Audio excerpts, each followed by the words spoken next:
Good morning, Ajahn. Morning. Good morning, brothers and sisters in the Dhamma. Let us pay respect to Ajahn by bowing 3 times. First bow. Second bow. Third bow.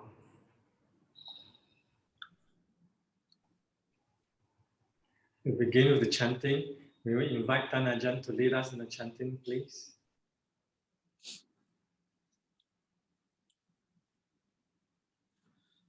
Okay, so we start with the Buddha verse on loving kindness. Karaniya mattha kusalena yantang santang patang abhisameja sakko uchu ja suhuchu ja suvajo ja samuthu anatimani santus sako ja suparo ja appakicco ja sallahu kavutti santin triyo ja nipako jaอัปปะคัปโพกุเลสุอนันุคิทโธนัจจคุตถังสมาจเรกินจิเยนะวินยูปะเรอุปวัฏเทยงสุขิโนวาเคมิโนโหนตุสัพเพสัตตาภวันตุสุขิตาตาเยเกจิปานโพตาทิตสาวาทาวราวาอนาวเสสาทีขาวาเยมหันตาวามัชชิมาราสกาอนุกทุระทิฏฐาวาเยจะอทิฏฐาเยจะทุเรวสันติอวิทุเรภูตาวาสัมภเวสีวาสัพเพสัตตาภวันตุสุขิตาตานปโรปรังนิกุเพทนันติมันเยทกัตถจินังกินติพยาโรสนาปฏิฆสัญญานัญญมัญญาสทุกขมิจฉยมาตายธานิยังปุตตังอายุสาเอกปุตตมนุรักเขเอวัมปิสัพพะภูเตสุมาณสัมภาวเยอปริมาณังเมตัญจะสัพพะโลกัสมิงมานะสัมภาวเยอปริมาณังอุทธังอโทจติริยัญจะอสัมภาทังอเวรังอสปัตตังติทันจรณิสินโนวาสยาโนวายาวตัสสวิคตมิทโธเอตังสติงอทิฏฐิยพรหมเมตังวิหารังอิทธมาหุทิทินจานุปคัมมสีลวาทัสสเนนะสัมปันโนกาเมสุวินัยยเขทังนะหิชาตุคัพพะสยังปุณเรติติ Now let us chant the Buddha's verse on loving kindness. This is what should be done by one who is skilled in goodness and who knows the path of peace. Let them be able and upright, straightforward and gentle in speech, humble and not conceited, contented and easily satisfied, unburdened with duties and frugal in their ways, peaceful and calm and wise and skillful, not proud and demanding in nature. Let them not do the slightest thing that the wise would rather reprove, wishing in gladness and in safety. May all beings be at ease, whatever living beings there may be, whether they are weak or strong, omitting none, the great or the mighty, medium, short or small, the seen and the unseen, those living near and far away, those born and to be born, may all beings be at ease. Let none deceive another, or despise any being in any state. Let none through anger or ill will wish harms upon another, even as a mother protects with her life her child, her only child. So with a boundless heart should one cherish all living beings, radiating kindness, over the entire world, spreading upwards to the skies and downwards to the depths, outwards and unbounded, free from hatred and ill will, whether standing or walking, seated or lying down, free from drowsiness. One should sustain this recollection. This is said to be the sublime abiding, by not holding to fixed views, the pure-hearted one, having clarity of visions, being free from all sense desires, is not born again into this world. หันธรรมยังอุทิศนาทิธานาคาทายโยพนามาเสหิมินาปุญญกรรมเมนะอุปัชฌายาคุณุตตราอาจาริโยปการาจามาตาปิตาจยาตกาสุริโยจันทิมาราชาคุณวันตานราปิจาพรหมมาราจาอินทาจาโลกัปปาลาจเทวตายาโมมิตามนุสาจามัชฌัตตาเวริกาปิจาสัพเพสัตตาสุขีโหนตุปุญญานิปกตานิเมสุขันจติวิทังเทตุขิปังปาเปทโวมะตังอิมินาปุญญกรรมเมนะอิมินาอุทิเสนาจาขิปาหังสุรเพเจวัตตันหุปาทานเชทนังเยสันตาเนหินาธรรมายาวะนิพพานโตมะมังนาสันตุสัพพตาเยวะยัตถชาโตภเวภเวอุชุจิตตังสติปัญญาสันเลโควิริยมหินามาราณพันตุโนกาสังกาตุนจวิริเยสุเมพุทธาทิปาวโรนาโทธัมโมนาโทวรุตตโมนาโทปัจเจกพุทโธจะสังโฆนาโทตโรมะมังเตโสตมานุภาเวนะมาโรกาสังลพันตุมา Now let us chant the verses of sharing and aspirations. Through the goodness that arises from my practice, may my spiritual teachers and guides of great virtue, my mother, my father, and my relatives, the suns and the moon, and all virtuous leaders of the world, may the highest gods and evil forces, celestial beings, guardian spirit of the earth, and the Lord of death, may those who are friendly, indifferent, or hostile, may all beings receive the blessings of my life. May they soon attain the threefold bliss and realize the deathless. Through the goodness that arises from my practice, and through these acts of sharing, may all desires and attachments quickly cease, and all harmful states of mind, until I realize Nibbana in every kind of birth. May I have an upright mind, with mindfulness and wisdom, austerity and vigor. May the forces of delusion not take hold, nor weaken my resolve. The Buddha is my excellent refuge. Unsurpassed is the protections of the Dhamma. The solitary Buddha is my noble guide. The Sangha is my supreme support. Through the supreme power of all these, may darkness and delusion be dispelled.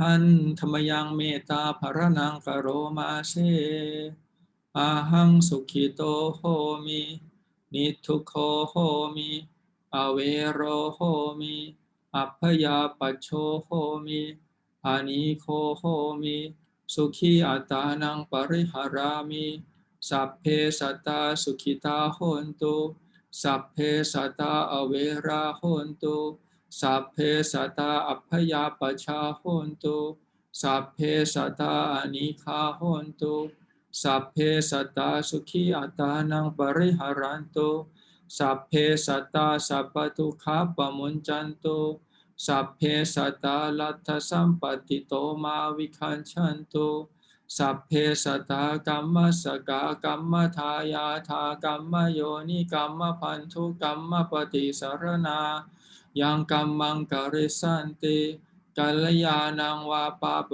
กังวาตัสสะทายาทาภวิสันติ Now let us chant the reflections on universal well-being. May I abide in well-being, in freedom from affliction, in freedom from hostility, in freedom from ill will, in freedom from anxiety, and may I maintain well-being in myself. May everyone abide in well-being, in freedom from hostility, in freedom from ill will, in freedom from anxiety, and may they maintain well-being in themselves. May all beings be released from all suffering, and may they not be parted from the good fortune they have attained. When they act upon intentions, all beings are the owners of their actions, inherit its results. Their future is born from such action, companion to such actions, and its results will be their home. All actions with intentions, be they skillful or harmful, of such acts, they will be the heirs.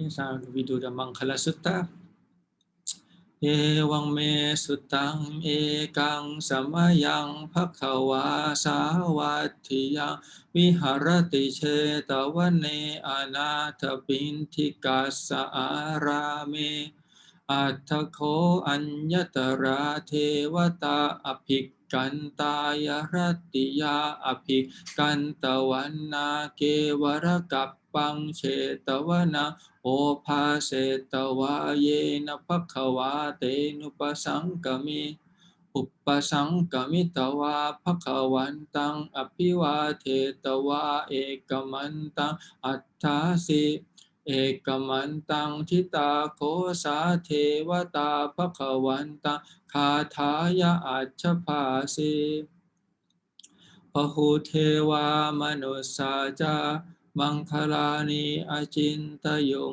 อากังขมานาโสธานังโปรหิมังคารมุตตมังอเสวนาจะภารานังปันทิตานันจะเสวนาปูชาจะปูชนียานังเอตัมมังคารมุตตมังปฏิรูปเทสวาโสจาปุพเพจักกตปุญญาตาอัตตสัมมาปณิทิจาเอธัมมังคลมุตตมังพาหุสัจจันจะสิปปัญจาวินโยจะสุสิกิโตสุภาสิตาจะยาวาจาเอธัมมังคลมุตตมังมาตาปิตุอุปัฏฐานังพุทธทารัสสะสังฆโหอนาคุลาจะกัมมันตาเอธัมมังคลมุตตมังทานันจะธรรมจริยาจายาตกานันจะสังฆโห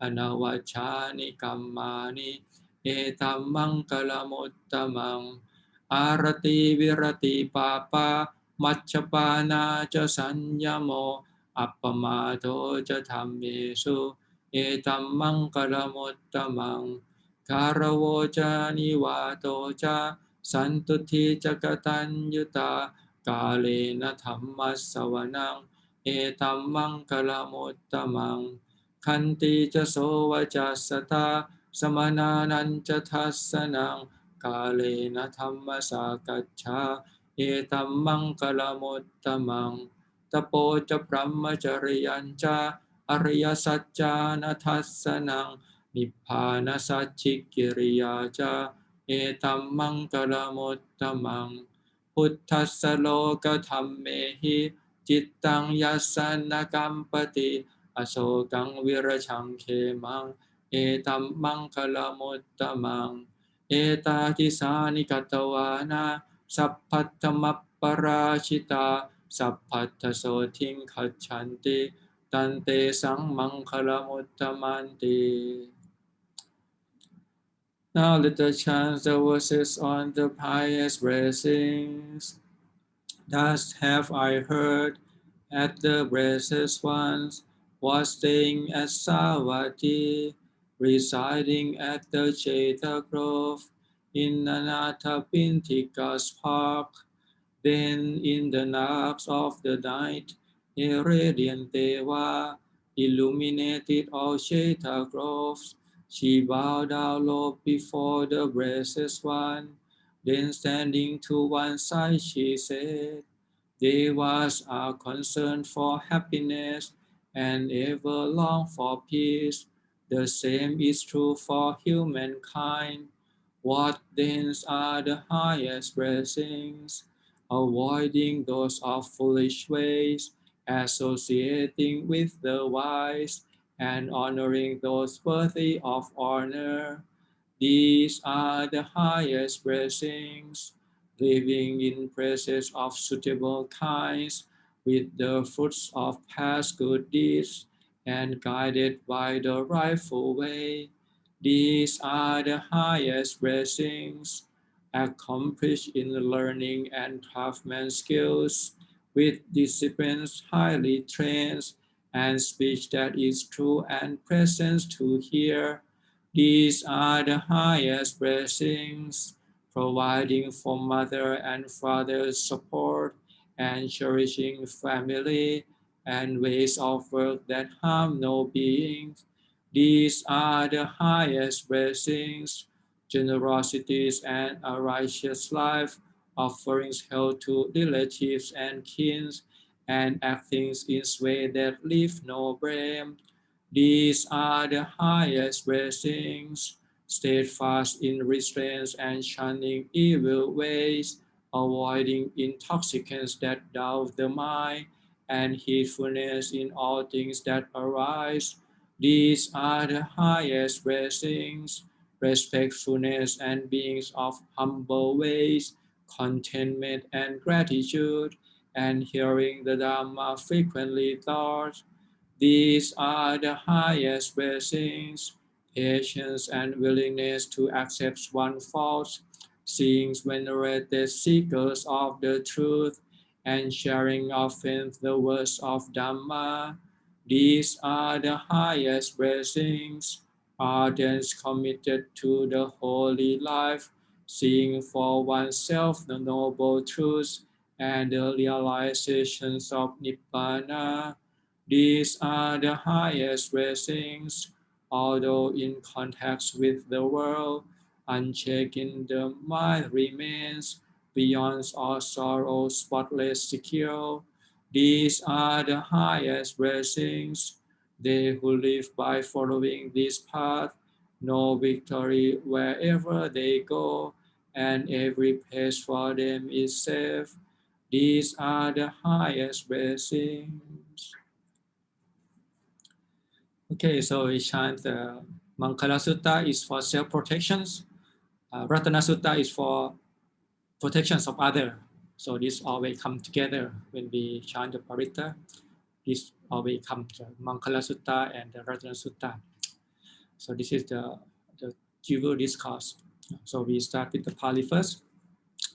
Yang kinjivittang itava hurang sakhe suva yang ratanang panita nano samang athitatha katena itham piputte ratanang panita etena sajena suvati hotu kayang virakang amatang panita yathachakha sapayamuni samahito na te na thamme na samadhi kinci ithampi thamme ratanang panita ete na sace na suvati hotu yamพุทธเศรษโธปริวันนะเยสุจิงสมาธิมานันตริกัญญมาหุสมาธินาเตนะสโมนะวิชติอิธัมปิธัมเมรัตนังปณิตาเอเตนะสัจเจนะสุวัตถิโหตุเยปุคคลาอัตตสตังปสัทธาจัตตาริเอตานิยุคานิโหนติเตทักขินัยยะสุขตัสสะสาวกะ เอเตสุทินนานิมหัพพลานิอิทัมปิสังเครตนังปณิตาเอเตนะสัจเจนะสวัสทิโหตุเยสุปยุตตามนาสาทาลเหนานิกามิโนโคตมสาสนัมหิเตปัตติปัตตาอมตังวิคัยหลัตถามุทานิพุติปุญชมานาอิทัมปิสังเครตนังปณิตาเอเตนะสัจเจนะสุวัตทิโหตุยทินทคีโรปัทวิงสิโตสิยาจตุพิวาเตพิอสัมปกัมปิโยตถุปะมังสัพปุริสังวทามิโยอริยสัจจานิอเวจปัสสติอิทัมปิสังเครตนังปณิตาเอเตนะสัจเจนะสุวัตถิโหตุเยอริยสัจจานิวิภาวยันติคัมภีระปัญเยนะสุเทสิตานิกินจาปิเตโหนติปุสัพปมัตตานเตภวังอัตถมมาทิยันติธัมปิสังเครตนังปณิตาเอเตนะสัจเจนะสุวัตถิโหตุสหาวาสทัสสนสัมปทายตยาสุธัมมาชหิตาภวันติสกายทิฏฐิวิจิกิจจิตัญจะสีลัพพตังวาปิยทัตถิกินจิจตุอปาเยหิจวิปปมุตโตชะจาปิธานานิอภัพโภกาตุงอิทัมปิสังเครตนังปณิตาเอเตนะสัจเจนะสุวัตถิโหตุขิกินจาปิโสกัมมัง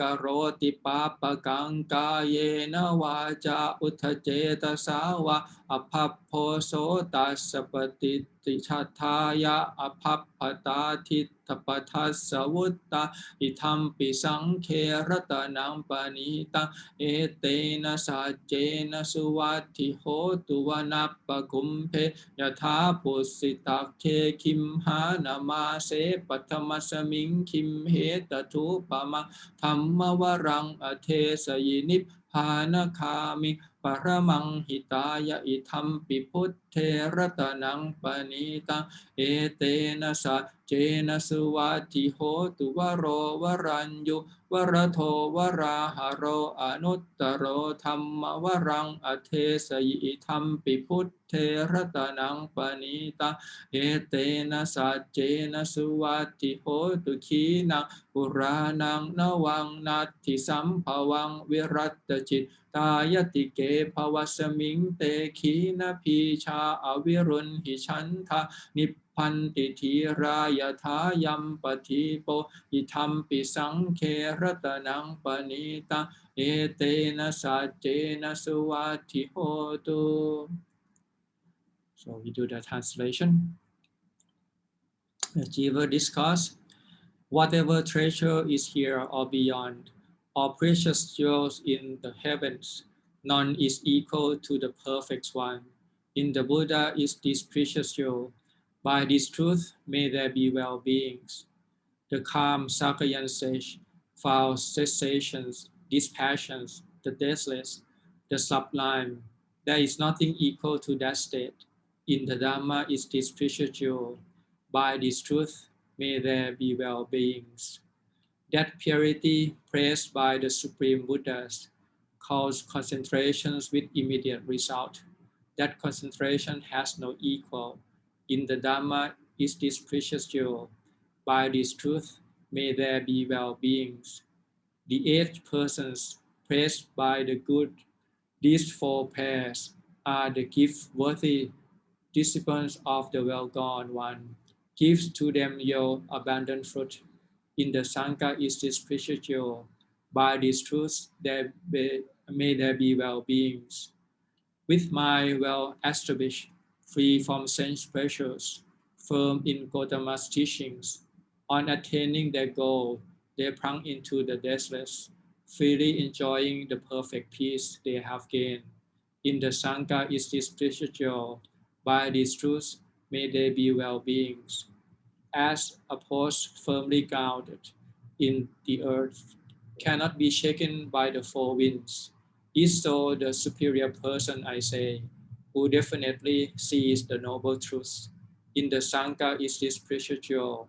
By this truth, may there be well-beings. Those who comprehend the noble truths, well taught by hymns of deep wisdom, even if there was slightly negligence, would not take an eighth existence. In the Sangha is this precious jewel. By this truth, may there be well-beings. For one who has attained to visions, three states are at once abandoned: will of self, doubt, and clinging to needless rules and rituals. Free from the four states of misery, he cannot do six kinds of evil deeds. In the Sangha is this precious jewel. By this truth, may there be well-beings. Though one might do some evil deeds by body, speech, or mind, he cannot hide it. Such is impossible for one who has seen the path. In the Sangha is this precious jewel. By this truth, may there be well-beings. Like woodland groves in blossom in the first heat of summer, so is the most excellent Dhamma that he taught, leading to Nibbana, the highest good. In the Buddha is this precious jewel. By this truth, may there be well-beings. He, the best one, beyond compare, knower, giver, and bringer of the best, taught the most excellent Dhamma. In the Buddha is this precious jewel. By this truth, may there be well-beings. Their past is extinct with no new arisings. Their minds not drawn to future birth. Their old seeds destroyed. Their desires no more growing. The wise go out just like this lamp. In the Sangha is this precious jewel. By this truth, may there be well-beings.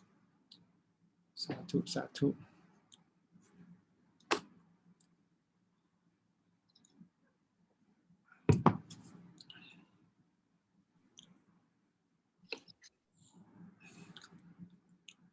Okay, we will now request for the three refuge, 5 and 8 precepts together. We'll begin by bowing 3 times. First bow. Second bow.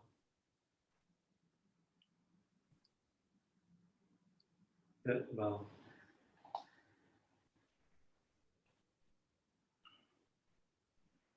Mayang bante ti saranena saha atta pancha silani yachama dutiyampi mayang bante ti saranena saha atta pancha silani yachama tatiyampi mayang bante ti saranena saha atta pancha silani yachama.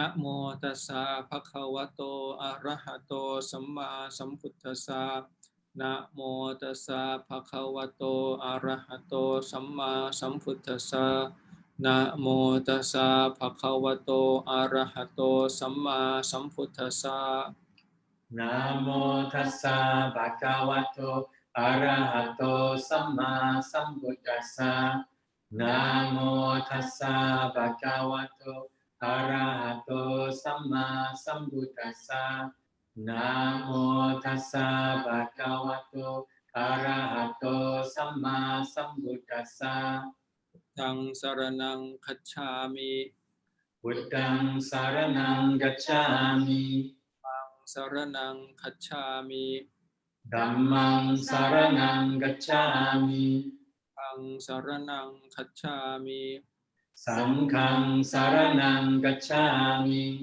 ยัมปิพุทธังสรณังคัจฉามิดุติยัมปิพุทธังสรณังคัจฉามิยัมปิธัมมังสรณังคัจฉามิดุติยัมปิธัมมังสรณังคัจฉามิยัมปิสังฆังสรณังคัจฉามิดุติยัมปิสังฆังสรณังคัจฉามิยัมปิพุทธังสรณังคัจฉามิตติยัมปิพุทธังสรณังคัจฉามิยัมปิธัมมังสรณังคัจฉามิ Tatiyampi dhammam saranam gacchami. Yampi sanghang saranang kacchami. Tatiyampi sangham saranam gacchami. Saranakammanang nititang. Amma bante. Pānātipada Veramani Sikkhapadang Samadhiyami. Pānātipāta Veramani Sikkhapadang Samadhiyami. Nāthāna Veramani Sikkhapadang Samadhiyami. Adina Dana Veramani Sikkhapadang Samadhiyami. Kāme Sumichācara Veramani Sikkhapadang Samadhiyami. Kamesu michachara Veramani Sikkhapadang Samadhiyami. Musāvātā Veramani Sikkhapadang Samadhiyami. Musāvāda Veramani Sikkhapadang Samadhiyami. Rameraya Macchapama Tatthana Veramani Sikkhapadang Samadhiyami.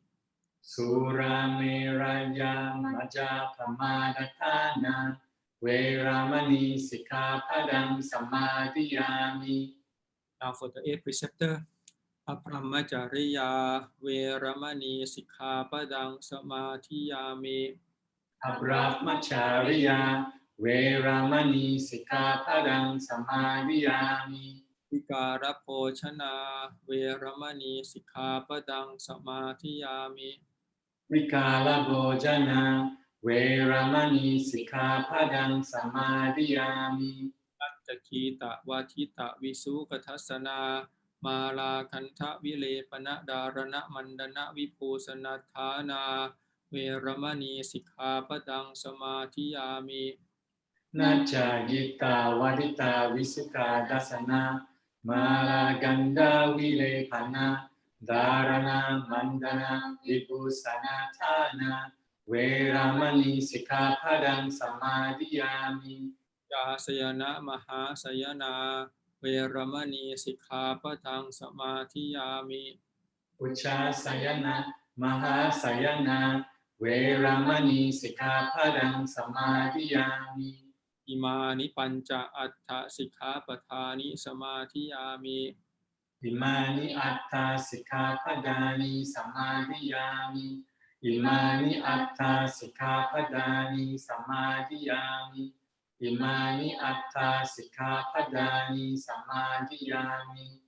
Sīlena Sukhating Yanti, Sīlena Phoka Sampatha, Sīlena Nipputing Yanti Tassama Sīlang Visothaye. Sadhu, sadhu, sadhu.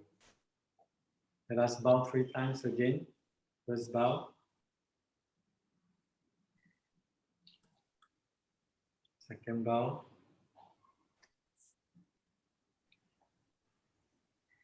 Third bow.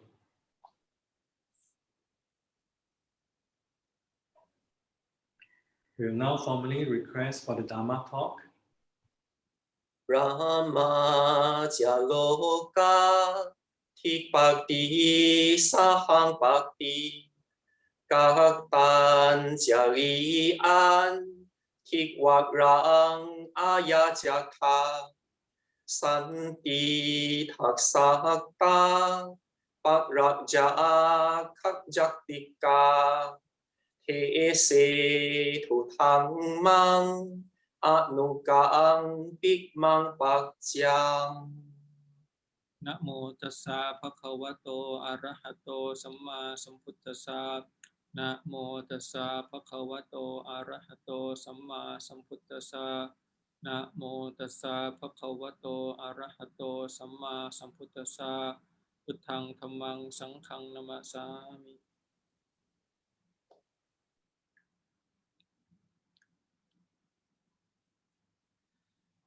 Okay, so Fridays again. I remember when I studied in the state, Friday is a special day because they have the restaurant called Thank God It's Fridays. So when I arrived in the state, I didn't know what is meaning. So why do you have to thank Fridays? And my friend explained to me that because people work so hard, so on Friday they are eager to basically this is the last day of the week, and so they will have the holiday off. So for us, it's a thanks Gotama. It's Friday, so we have the chance to renew our precepts and our commitment to the Dhamma. So actually, any day is a good day. It's a one pra or the Gotama Buddha. We recall the teaching of him, and once a week. Normally in the traditional Buddhist country, we pick the full moon and a half moon. So it's become one pra, and people will come to the monastery and basically feeding the monks and taking the precept, listen to the Dhamma talks and practice the whole day.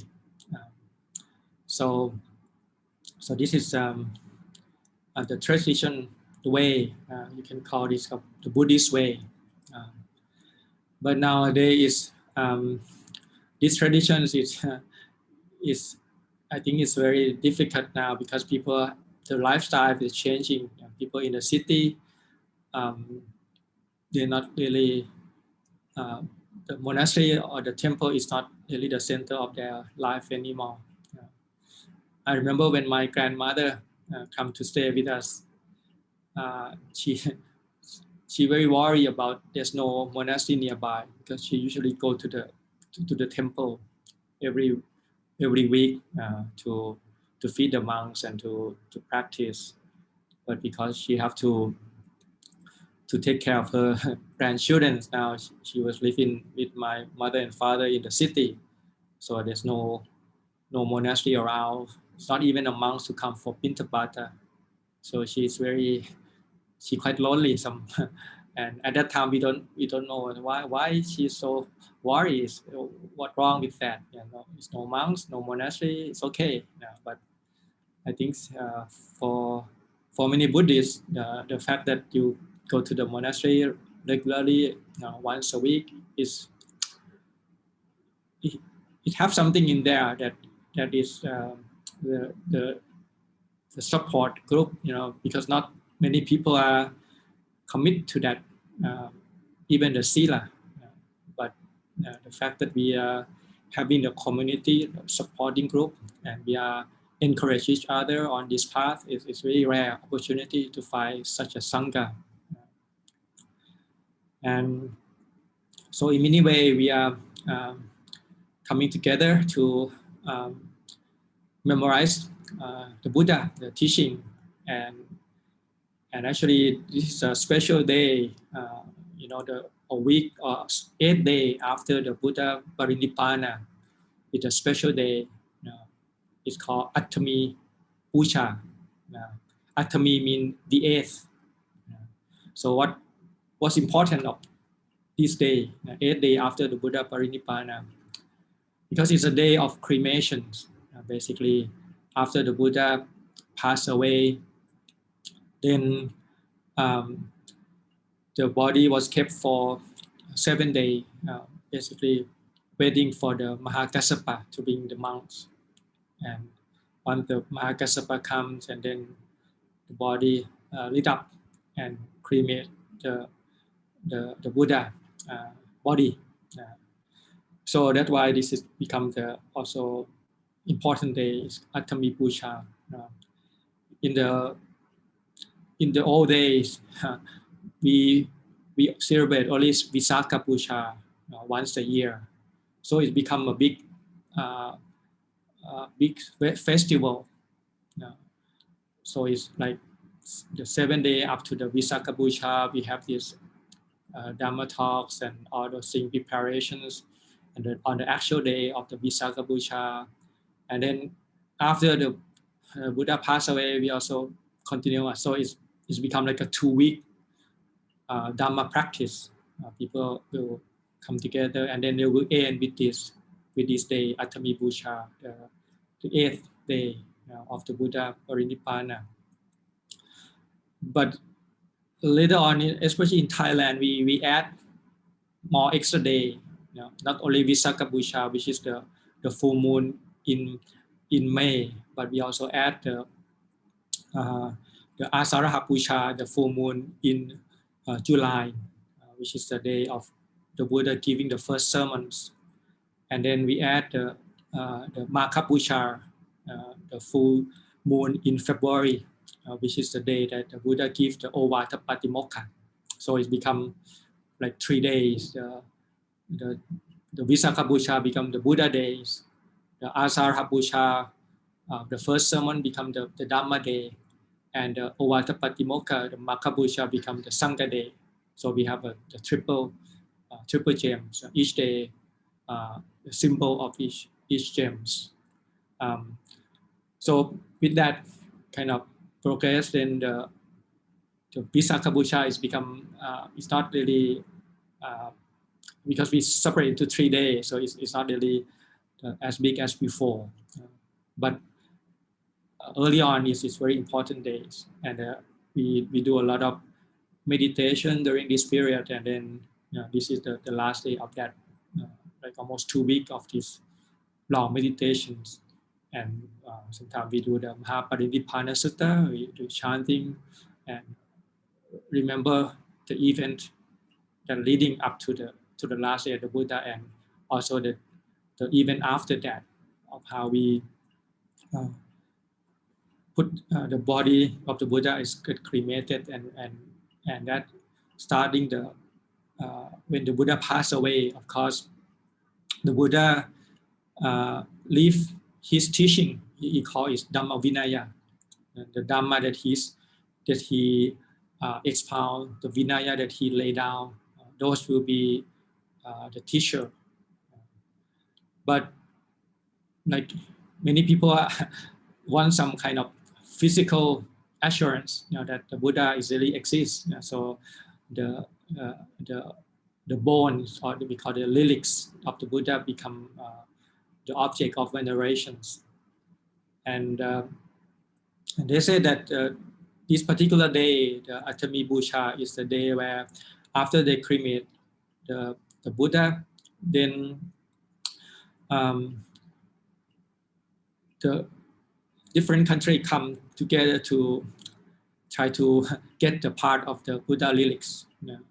So to the point where they're almost starting the war to basically to get who, they want to take the possessions of the Buddha relics.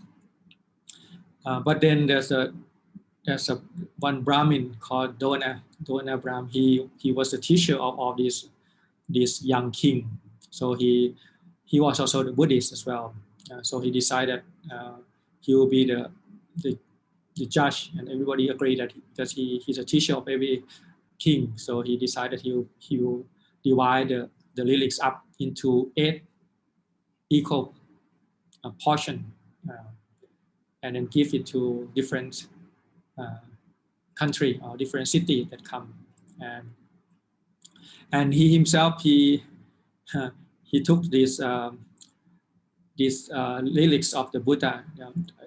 The canon say that the relics of the Buddha is become very small. It's basically the smallest one is like the size of the very, very small. You might see that is before, like the size of the grain, or the size of the seed, the sesame seed or whatever, which is very small, 84,000 of those.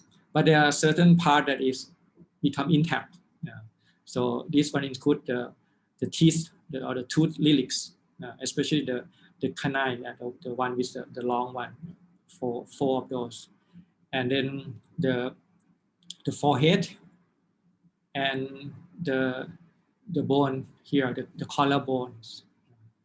And it's very interesting in the canon. They only specify the relics of the right upper one, the upper right relics, that this Dona Brahmin he hide it in his hair mat there, And then afterward, the Sakka, the Indra, he come and he took that and store that in the heaven. It's called Tavatingsa heaven. So that there's probably the symbol in that. If you study the story of the Buddha, when the Buddha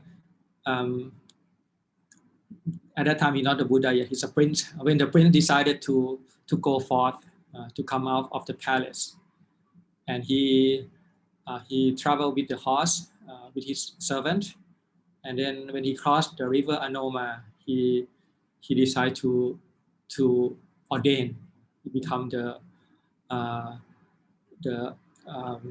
pilgrim, basically, to ordain, to become a monk. So he cut his own hair and then he throw it in the sky and make determination that he will not return to the lower life, which is the householder life. He want to pursue this until he get enlightened. So if that's the case, then may this mat of hair stay in the heaven. So the king, the Indra, grabbed that mat of hair and put that in the pagoda there, to the stupa. It's called the Julamani. This is the very famous pagoda in the heaven. Actually, Julamani has two word combination. The Jula means the top of the hair, and mani here, mani means jewel. Jewel is referred to these teeth lilies that Indra later put it up there. So the name of this pagoda is coming from this symbol of the renunciation of this the Buddha, and then the symbol of the Dhamma, which is the teaching of the Buddha, symbol by his teeth. So these two come together. The renunciation, seeking for enlightenment. When he get enlightenment, he come back, he return, and he teaching. So that has a symbol of those basically stored there in the heaven. And actually the source of the meaning of the word Tavatingsa is also interesting, because Tavatingsa is mean 33. Is probably only heaven that have the name, the number as a name of it. The number 33 become the name of the heaven. So this number 33 can, if you do the chanting every day in the monastery, we chanting the 32 part. You might be familiar with the 32 part. We start with hair of the head, hair of the skin, teeth, nail, and skin, and up down to the all of those organs. It's divided to 32 parts. So what is a special organ? It's called organ number 33, which is the top knot there. If you look at the Buddha Rupa, you see the only thing that distinguishes him from other monks is that he had this top notch there. So that you can call this a special. It's only him that has this special top notch. And so you can call it the organ number 33, which is unique to the Buddha. So that why when you cut that, he throw that in the heaven, the Indra grabs that is the organ number 33. So that's why the number of 33 comes from. And number 33 also comes from this tooth lily as well, because normally the human, we have teeth, we have 20 teeth when we born. When we're young, we have 20, and when about 7 years, we start to have the permanent teeth. So the old teeth come out, and the new teeth, the new set of teeth coming up, and we have 32 teeth as well, 8 for each section. The lower right, lower left, upper right, and upper left. Each of them have 8 teeth, so it become 8 times 4 is become 32. So the number of 32 also refer to the number of the teeth as well.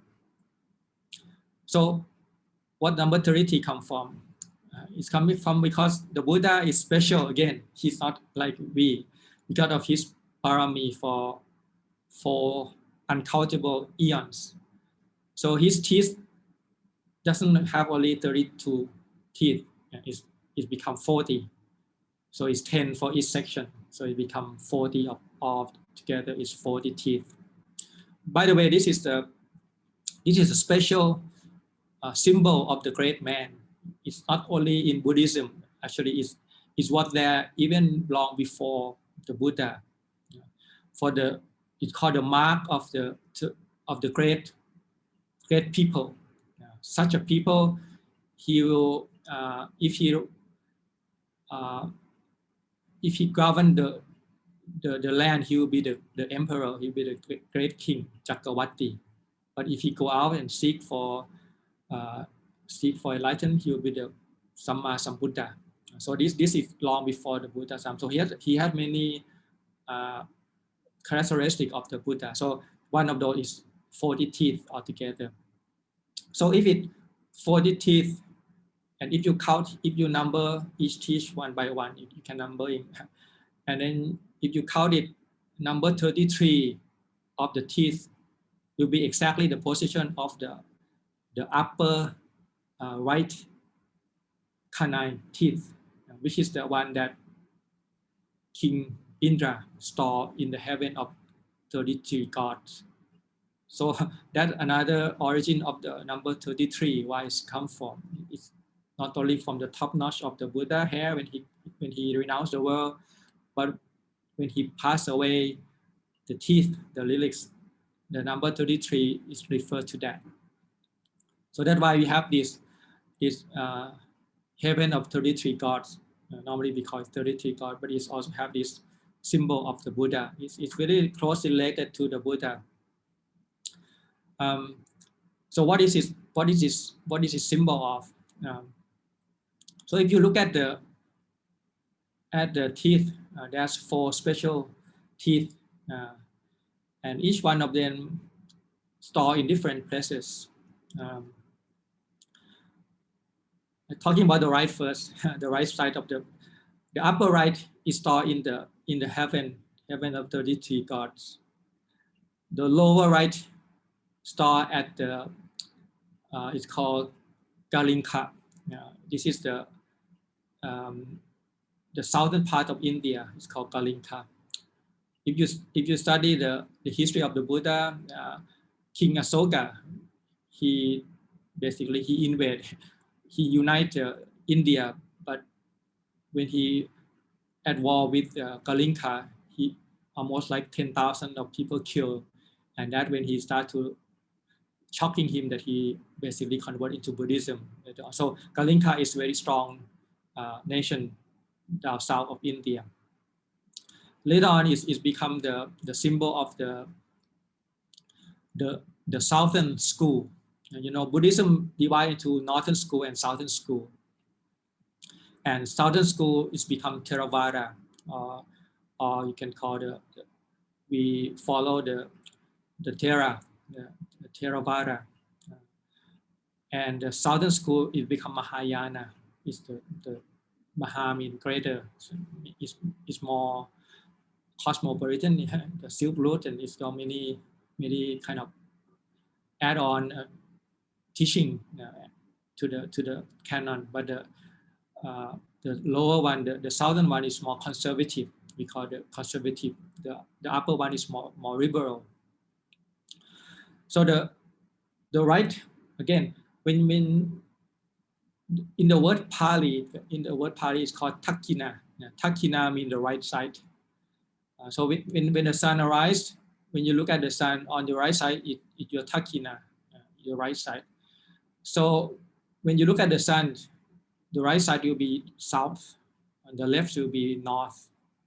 So the word Takkina or the word right is also means south as well. So the right side, the right relics go to this southern school, which is Garinka. Later on, when the Buddhism lost from India, these special relics go to Sri Lanka. So that's why this day in Sri Lanka is very important. This lyric is still, they have two lyrics in Sri Lanka. Throughout the history of Sri Lanka, the king fight over who take over these two lyrics, and whoever took this lyric will become the king. And during this colonization, there's many, the England and Portuguese and many things, they try to destroy these two lyrics, and there's so many stories about it, but somehow they said it still survive, but now it's keep in the very special. I think nobody ever see inside whether they're still there or not, but people still believe in that and still keep in the two lyrics in Sri Lanka. So you can see that this is the part of the southern school, or the conservative one, which is the Sri Lanka is later on it become the center of Theravada, or Thai, Burma, Cambodia, all these Srivijaya kingdom also got the Theravada from Sri Lanka. So this is a symbol of that. The lower part is in Sri Lanka, the center of Theravada. The upper part is in Tawatingsa. Tawatingsa also connect to the story of the Buddha going up to the heaven on his seventh vasa. He going up to teach his mother who passed away. So that become Abhidhamma. So this is the source of Abhidhamma. Actually, Abhidhamma is very connected to the Theravada, because Abhidhamma is almost like the interpretation or the whole elaborate philosophy of the Dhamma into the Abhidhamma. So that's why he have to go up to the heaven to teach there. And the fact that the upper right lyrics go up there is make a lot of sense, because that when he spent the whole vasa teaching the Abhidhamma, and the Abhidhamma is the one when during the time of King Asoka, he used this thing to distinguish between the teaching, which is a conservative, the Theravada and the Mahayana. So that's why this is very important.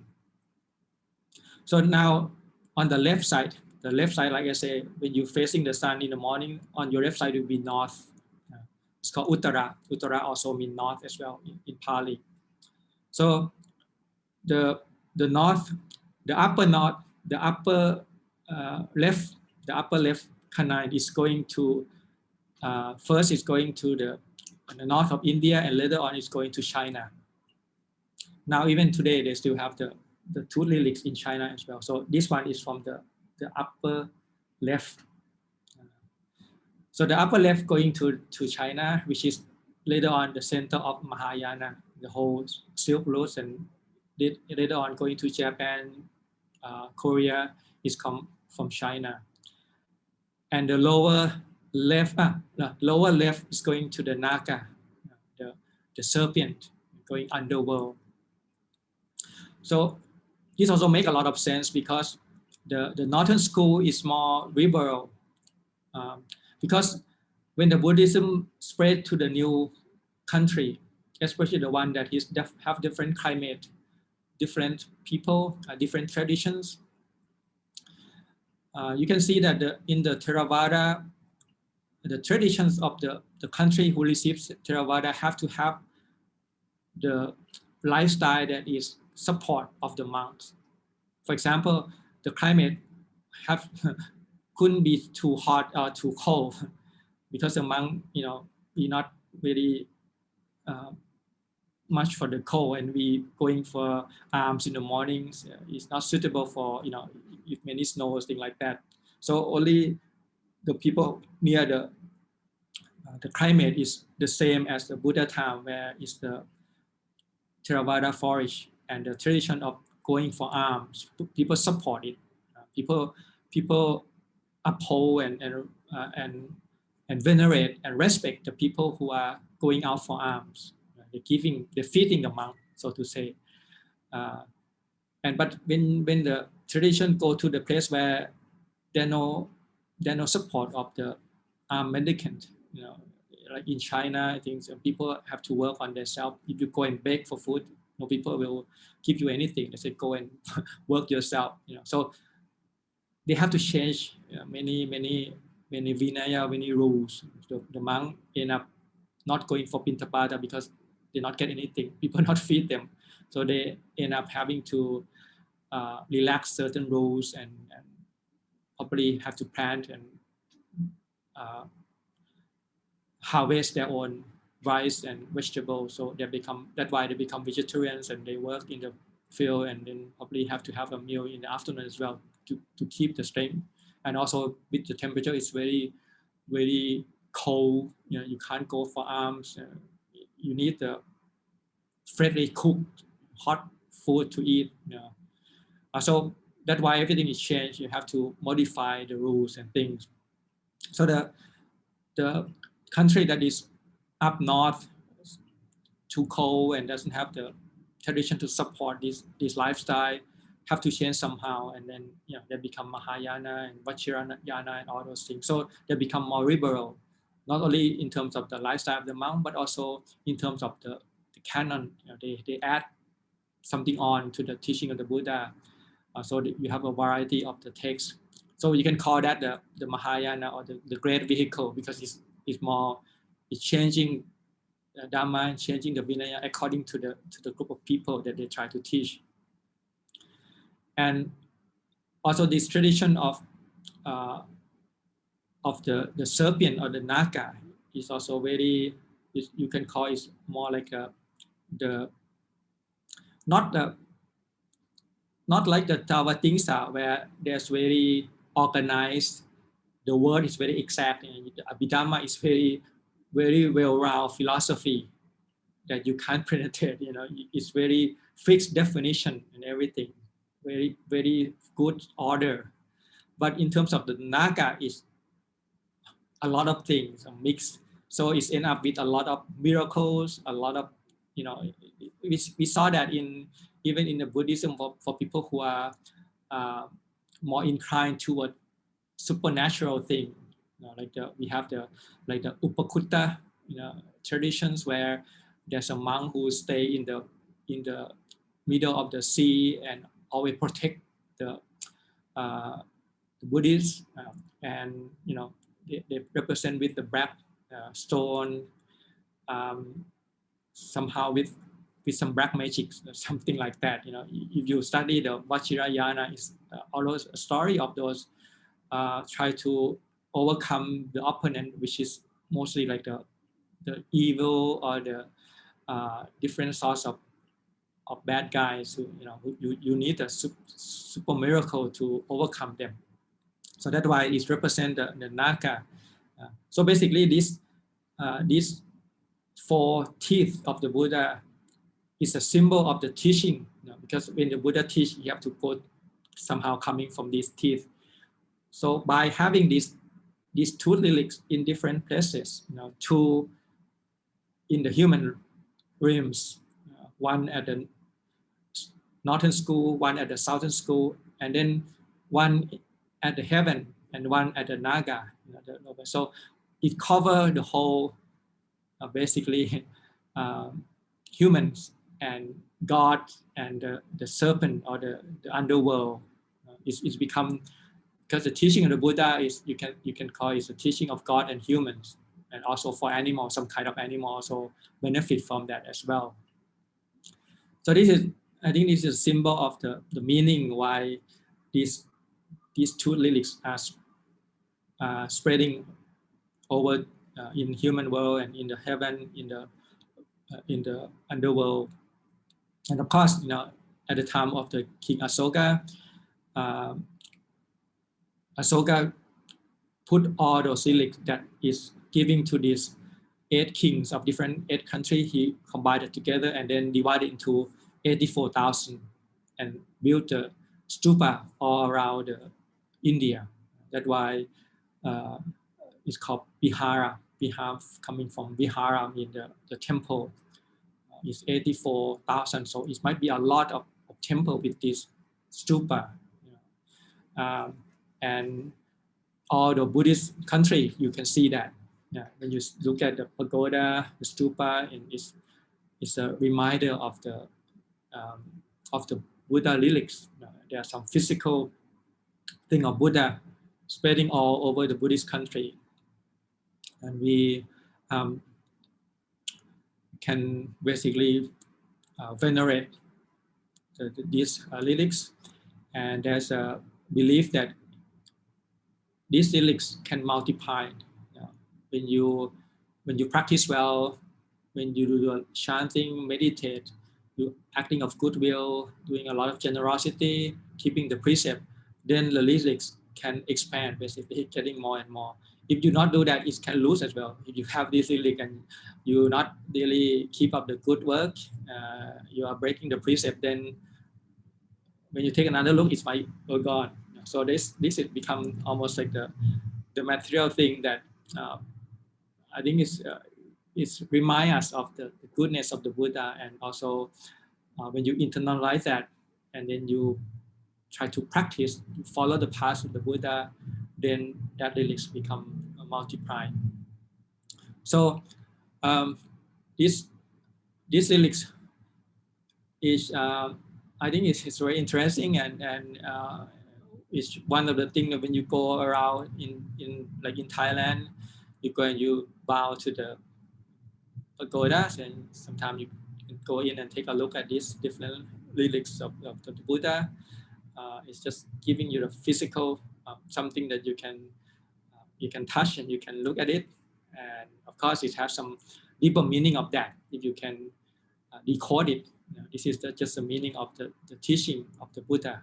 It's just the way you're going back to the scripture and study what the Buddha has said, and then you learn from that, and that you understand what it means. So the in terms of Parinibbana or Nibbana, they have three kinds of Nibbana. The first is called Kilesa Nibbana, which is extinguish of the Kilesa. This happened at the night of enlightenment under the Bodhi tree, when the Buddha was 35 years old and he got enlightened. And then another one is called Kanta Parinibbana. Kanta means the five aggregates. This has happened when between the Sala tree at the night of the Buddha passed away. And then the last one is called Dhatu Parinibbana.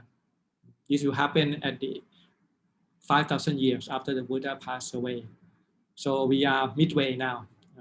We are almost 2,600 years. And then another half, then that day will come when nobody remember the teaching of the Buddha anymore in human world. So all the relics will come together, and then it get cremations, and then that will be the end of the Buddha dispensation. So this is the Buddha is teaching. It's not forever. It's only limited time, 5,000 years. You might think it's a long time, but it's actually not that long. We already passed the midway, 2,500 years. Is only less than half left, and we should take that into consideration of what are we doing now, because if we not practice, then in the future it will be more difficult, more and more difficult. The Buddha say that when the Sangha is in harmony, when the people still supporting the Sangha, still respect the elders, respect the Buddha, Dhamma, and the Sangha, there's no pandemics, food still around, and no war, then this is a good time, because this occasion, you shouldn't take it for granted that this occasion exists. Because during the history time, it's always one thing or the other. It's not perfect. So, and our Buddha dispensation is 5,000 years. I mean, if you look at it, you might think it's a long time, but think about it. If you are, say, if you die and you reborn in the Tawa Tingsa heaven, one day in the Tawa Tingsa heaven is equal to 100 days here. So you can count it with 100. So if you basically enjoy the garden pressure in the Tavatingsa, say for for 1 month, 30 days, 30-day time, 1 day equal to 100 years. And so it's become 30 days become 3,000 years. So when you enjoy yourself for 1 month, I mean, the time over there, you come down to the heaven, when you come back to the earth, it's 3,000 years. So there will be no longer Buddha left, no Buddha dispensation. So that's why it's very important. In the story, when the Buddha get on the night of enlightenment, the prince, he taking his golden dish and he throw it, and he said, he make determination, if I gonna get enlightened, may this dish go against the stream. And it did, it go against the stream, and it go down and sink underneath, and then it make a click noise with another 3 golden dish, which is the previous Buddha, and it make a click sound. And the Naga, he's opened the eye, and he said, oh, another Buddha come into beings, and he go back to sleep again.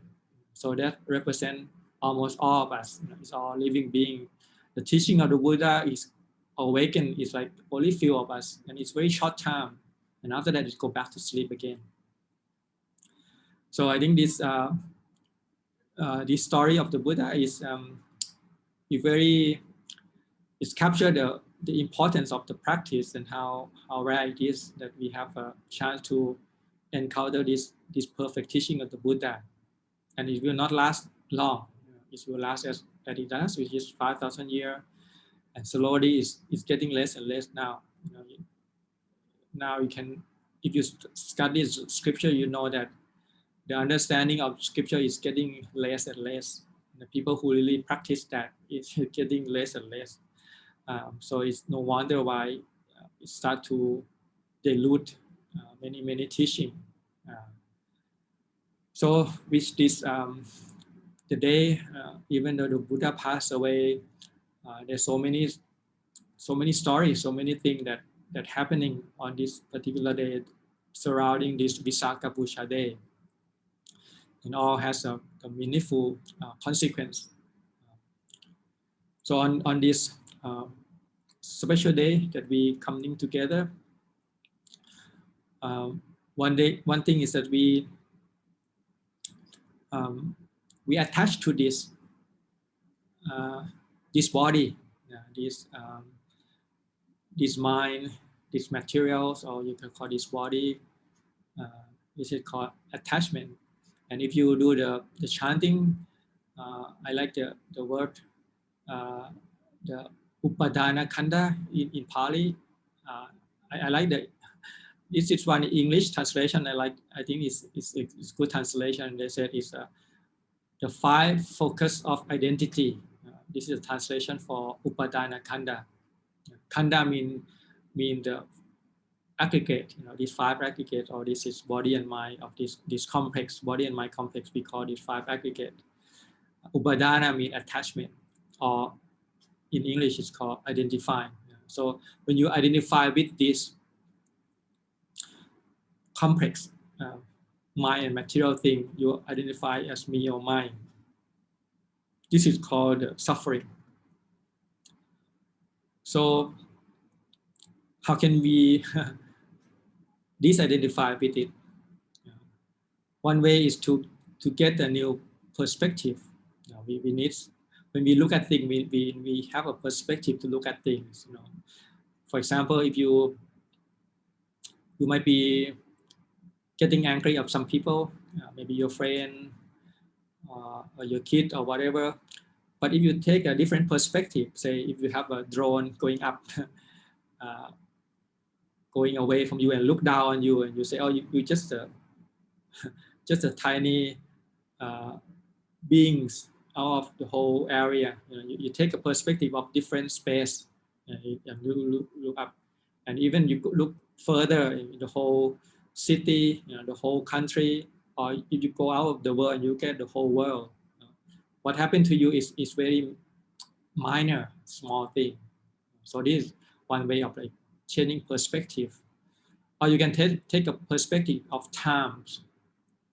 Say you imagine that, okay, you might be very angry at that moment, but what about the time, about 5 minutes before that, 10 minutes before that, 1 day before that?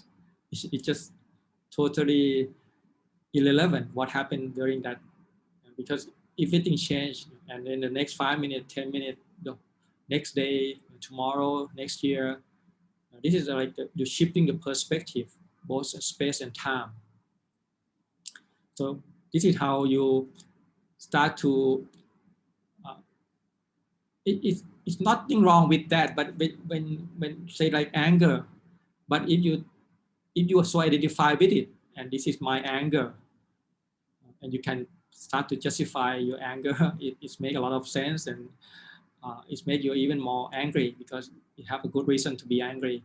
But when you look at it in another way, like another perspective, like the space perspective or the time perspective, then that event is just getting less importance, and you not really have to identify with it as me and mine, because it's just one brief of event that happening because of cause and condition that happened to be at that time. But it's changed. It's after a while it's changed. Or if you change your perspective, it's also changed. Or if you might come from the perspective of the person who you hate, they might have their own story, and then hating you instead, And everybody have their own story, which makes sense to them. The same way. So I think when we practice, say when we taking the precept, we also changing our perspective.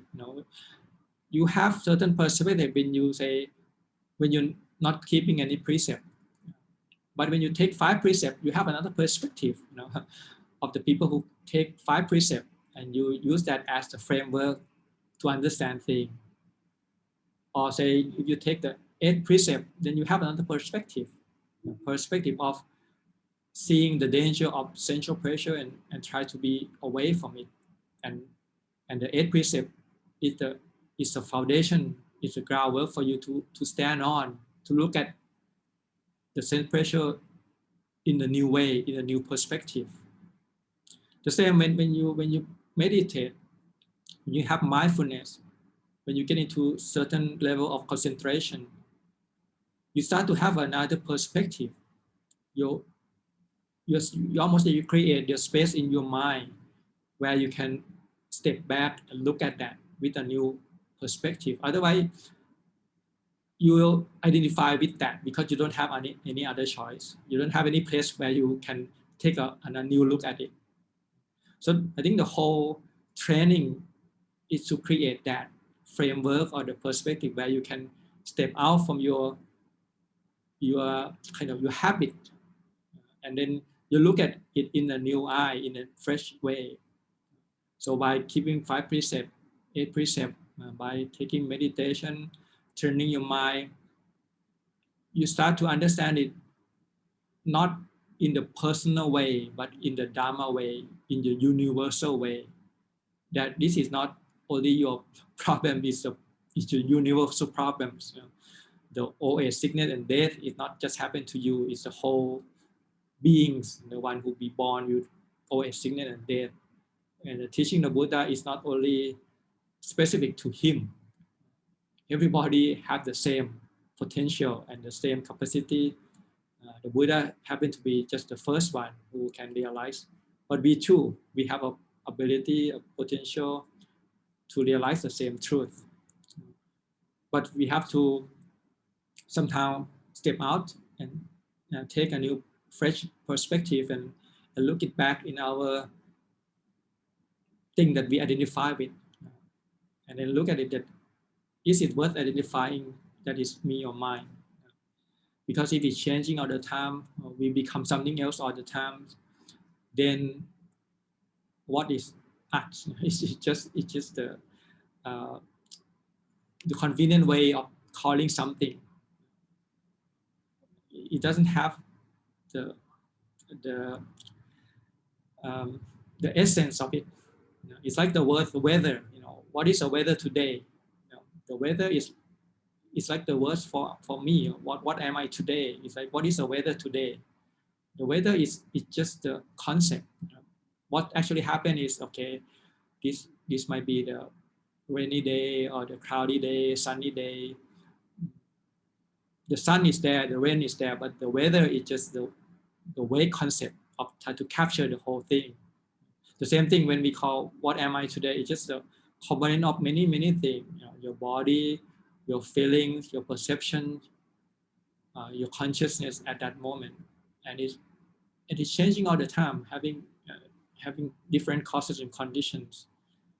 So we look at it, we not identify with it, and we slowly learning to letting go and to know that this is just 5 aggregate.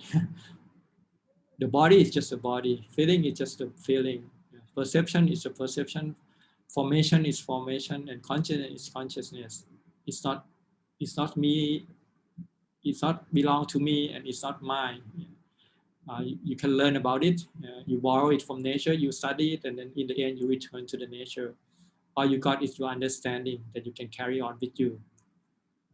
So this is the day when we follow the teaching of the Buddha, we coming together, we have commitment, we keeping the precept, and we try our best to help each other progress toward this understanding, and whatever the Buddha leave us, whatever it may be, the lyrics, the teaching, all these Dhamma Vinaya that he leave us, we will use into our advantage, try to learn, to follow the teaching of the Buddha.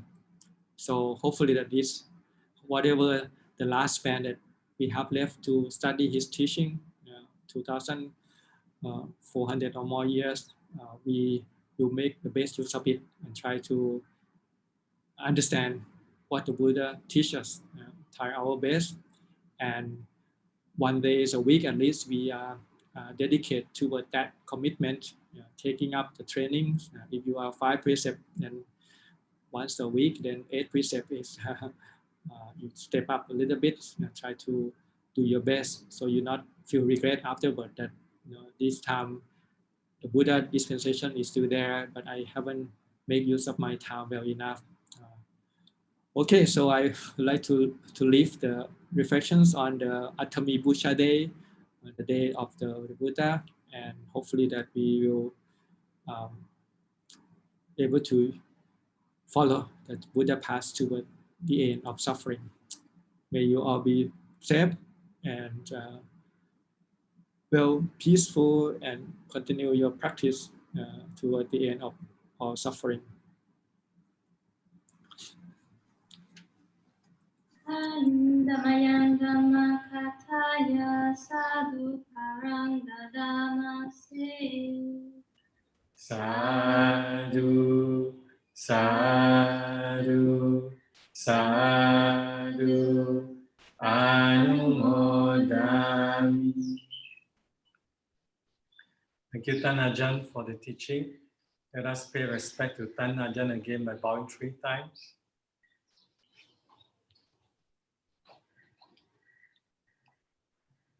First bow. Second bow.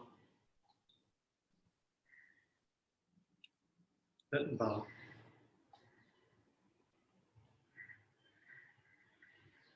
We invite Tan Ajahn to lead us in the closing homage, please. อะระหังสัมมาสัมพุทโธภควาพุทธังภควันตังอภิวาเทมิสวากขาโตภควตาธัมโมธัมมังนัมมสสามิสุปฏิปันโนภควโตสาวกสังโฆสังฆังนะมามิ